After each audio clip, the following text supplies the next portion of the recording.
This is the Dollemore Daily, and I'm Jesse Dollemore. Well, yesterday, as predicted by some, Steve Bannon was found in contempt of Congress by the whole body. The vote was 229 to 202. And not only should we take away that a justice is being done, consequence is being meted out, we should also take a moment to re-recognize, it's not something that's new to us or we don't understand, but really understand and talk about the fact that the Congress, the Republicans in Congress, 202 of them, are cowards. They're not only so afraid of Donald Trump that they can't acknowledge truth or reality, they're also apparently deathly afraid of Steve Bannon because he defied the very power of their body and they refused to, well, that's not on us. We're not gonna hold him in contempt. Making ridiculous arguments that the Congress does not have the power to investigate. Nonsense. Remember Benghazi. I guess the Congress then, the Republicans then, also believed they didn't have the power to investigate things with a flair for oversight or a dedication to the proposition of oversight. I'm going to read a little bit from this article, the New York Times, and then I'm going to talk about Jim Banks, a little bit about Jim Banks, who was kind of the chief proponent of the day during the debate of trying to stymie the vote, trying to convince others in what was a foregone conclusion, because it went down mostly on party lines, trying to convince others not to vote for the contempt charge. Reading from this article from the New York Times, House finds Bannon in contempt for defying January 6th inquiry subpoena. The vote came after a bitterly partisan debate over the Capitol attack and as Republicans sought to deflect questions about Donald Trump's role in the violence. Listen, I know that I bang on a lot about us being on the precipice of failure, of collapse as a republic, as a country, as a democracy. We've certainly lost miles of reputational points globally after having elected Donald Trump, watching him literally physically push his way through crowds of leaders, acting like a petulant child. But this vote is important because it is a glimmer of hope. This isn't a shining beacon of the Congress taking back its authority. It is not. But it is a glimmer on the horizon of what could be. And this goes for the filibuster vote in the Senate. This goes for all kinds of actions that Democrats need to start leading with mettle, with an aggressive tint to their giddy up, if you will. Wield the power that is imbued in you by the United States Constitution as a co-equal branch of government. For too long, for a generation, Democrats have cowered under their desks, under the guise of some hope for civility or bipartisanship.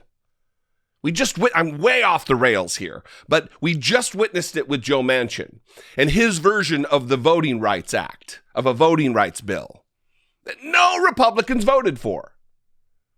He whines and complains about the Democrats in the Senate and their non-adherence, disadherence, that's probably not even a word, of bipartisanship. When Republicans are not committed to the prospect of getting along. Republicans are not in the business of negotiating in good faith.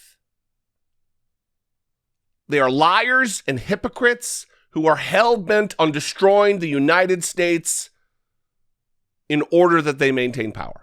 I'm going to continue reading here.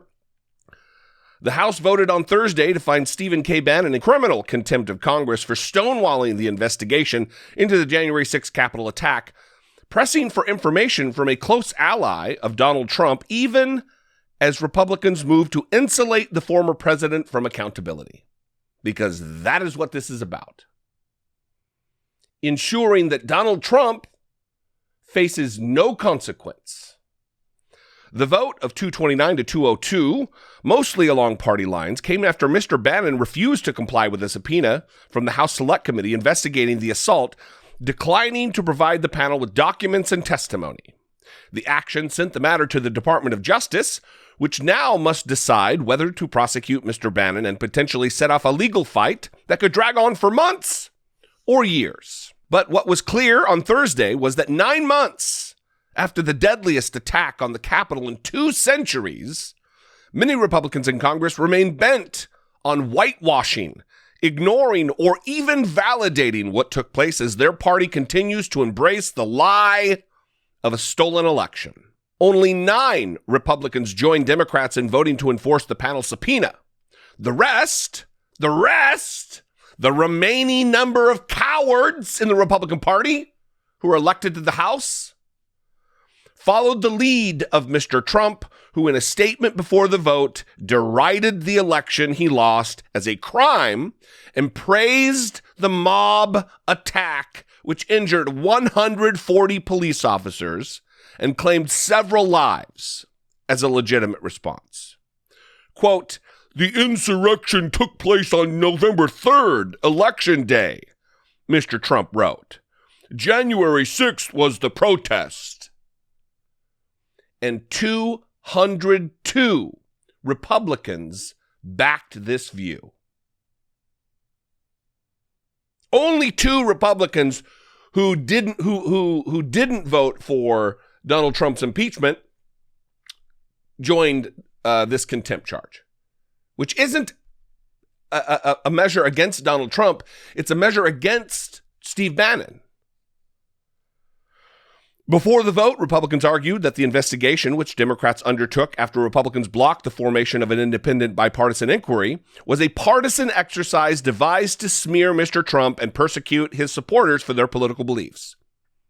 So they're whining after they, remember, blocked a bipartisan commission. And then when this committee was formed, they tried to put a bunch of partisan nutbags on the committee. The Jim Jordans, the Jim Banks. Obstructionists, everyone.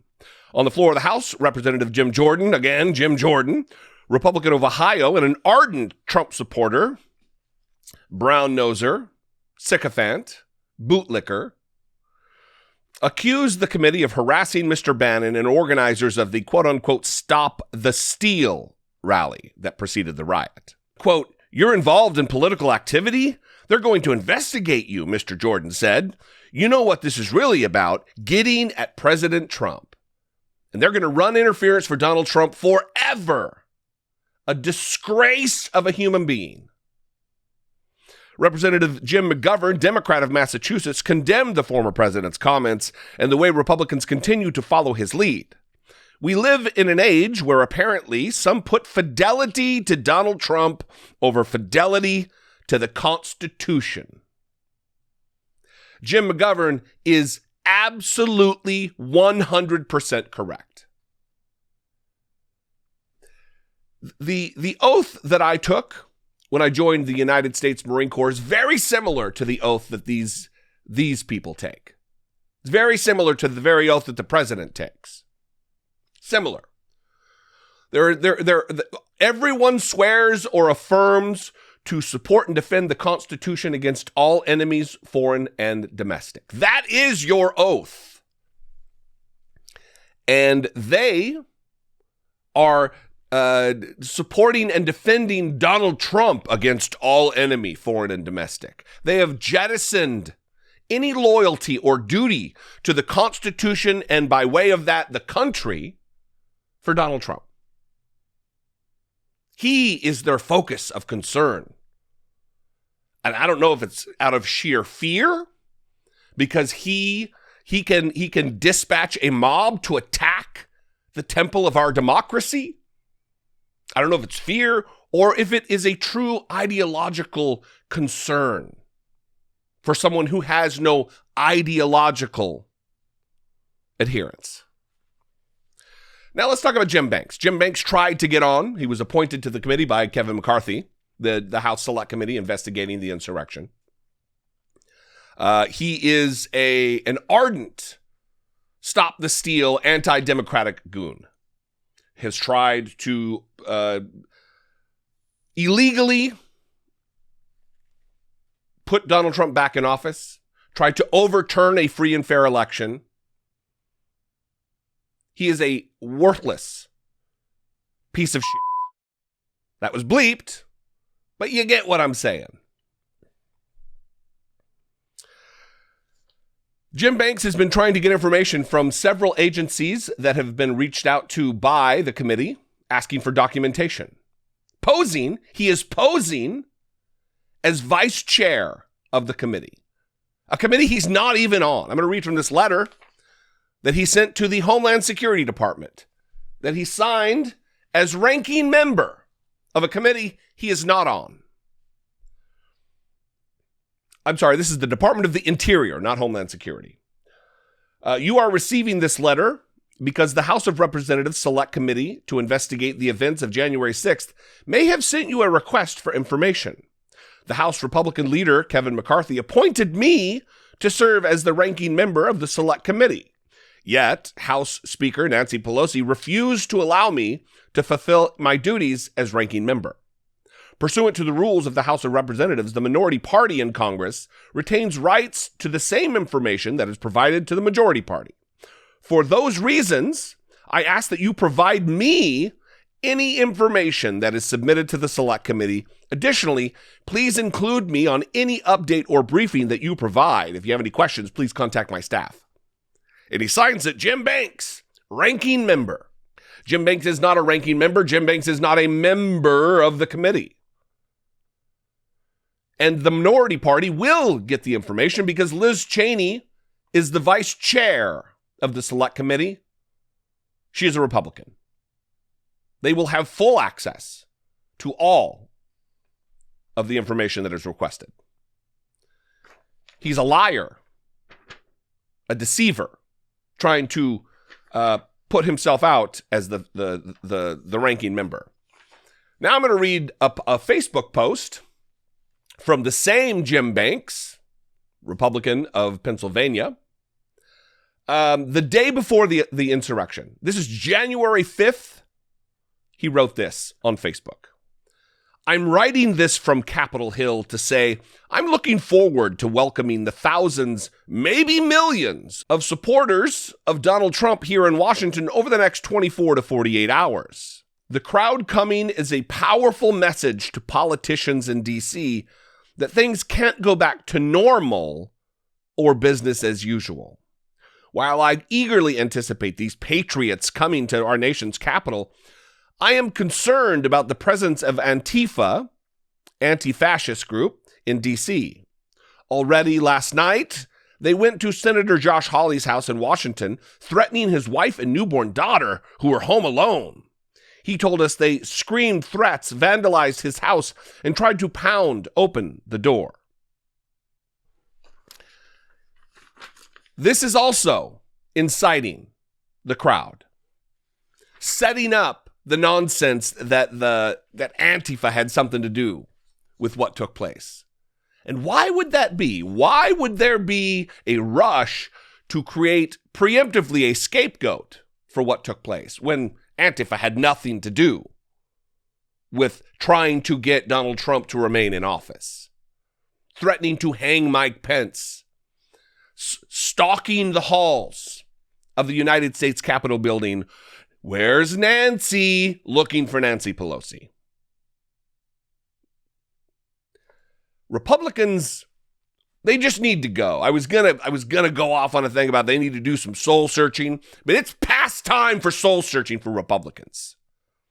It's the same reason why I continue to ask the question of anyone who still considers himself a Republican trying to change the Republican Party. It needs to be burned to the ground, the party. A new party needs to be resurrected, a new opposition party. I'd love to know what you think. I hope that you are as angry, but as hopeful as I am about the future of the Democrats taking back their power. And I'd love to know what you think. You can call, leave me a brief voicemail, 714-576-4054. Of course, you can email me daily at dollemore.com.